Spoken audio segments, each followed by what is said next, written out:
Memramcook-Tantramar. Thank you, Madam Speaker. And as I rise to speak to Bill 120, an act respecting community funding at second reading, I am especially aware of the clock as it ticks away, because we have had a time limit on this debate imposed from the very beginning, and that is absolutely unacceptable. And so to have such an important bill as this be limited to 10 hours of debate before we even get started is anti-democratic and unacceptable. And it's not surprising, because we had a time limit imposed on the local governance reform bill that went through at the end of last year.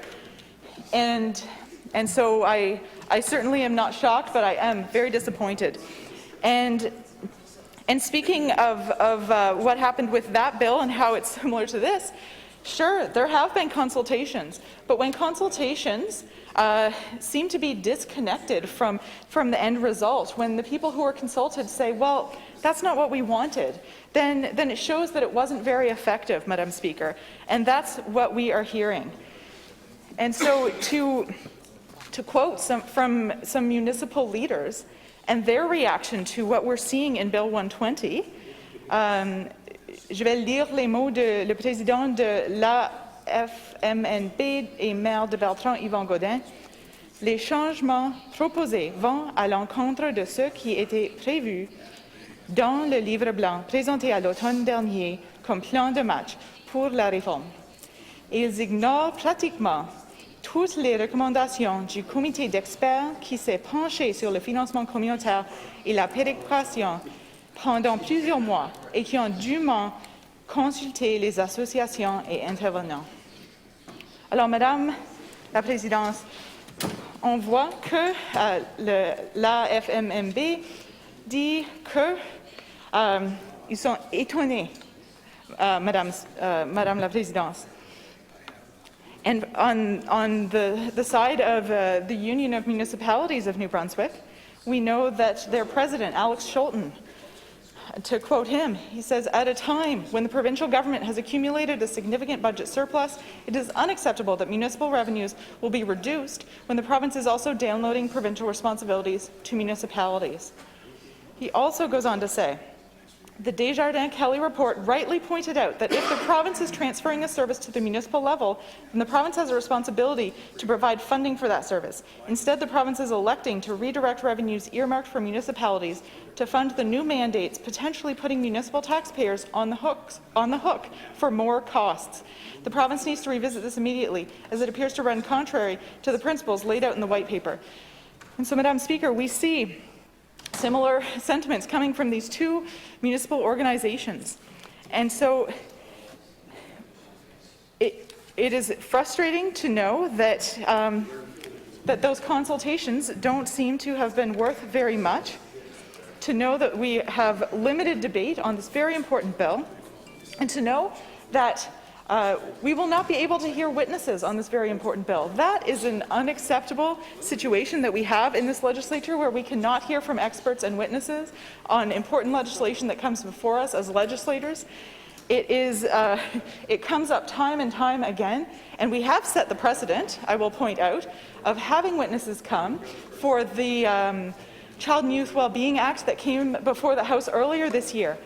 And while the final version was not perfect, it was certainly a lot better because there were amendments made as a result of hearing from witnesses. Madam Speaker, why can we not do this with all the bills that come before us? We might not need to hear from witnesses on every single bill, but why can't we do that for important bills? Why can't we do that when there's legislation that is controversial, that maybe needs to be amended?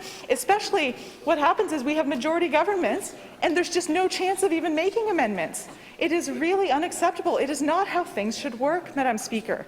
It is not how democracy should work. It is not how our legislation should be passed through, just passed through without the chance to even fix it, to make it better. It does a disservice to the people of New Brunswick, Madam Speaker, the type of work that goes on here when it comes to a lot of the legislation, frankly. And so, Madam Speaker, Again, I see the clock ticking away, and every second is 1 second less to ask questions in committee when we spend it at second reading speaking. And again, I don't think there should be a time limit imposed. It is really unacceptable. I will say one more thing before I try to save time for us to be able to actually ask the minister questions in committee. And that is that I heard the minister say, oh, well, they want to make sure there's stability for the municipalities. Yes, the municipalities want there to be stability, but not stagnation on the funding, because what is happening is there's going to be more responsibilities downloaded to the RSCs, to the municipalities, but that pot of funding is not growing. It is going to be stagnant. And so when they said stability, I'm sure they didn't say freeze the funding and frankly take some away from the municipalities and give it to the RSCs. They would have liked there to be proper funding. There needs to be the proper power and resourcing and funding to do these important things that need to happen at the municipal level, at the RSC level. They're on the front lines of a lot of things, whether it be adapting to climate change. There's going to be responsibility for public transportations, and there's still no one responsible in government. There's no minister responsible. It's going to be passed on. The funding is not going to be where it needs to be, Madam Speaker. And so while I have extreme concerns in terms of the issues with consultation and what exactly is in this bill, and we'll look at it in a lot more detail, Madam Speaker, when we get into committee on our extremely fixed time budget. I am also really frustrated with the process that is being followed, Madam Speaker. This really weak on the Democratic front, Madam Speaker. And so again, I look forward to being able to ask questions if there's still time, frankly, when we get to committee. Thank you, Madam Speaker. I recognize the member from Tracadie Sheila.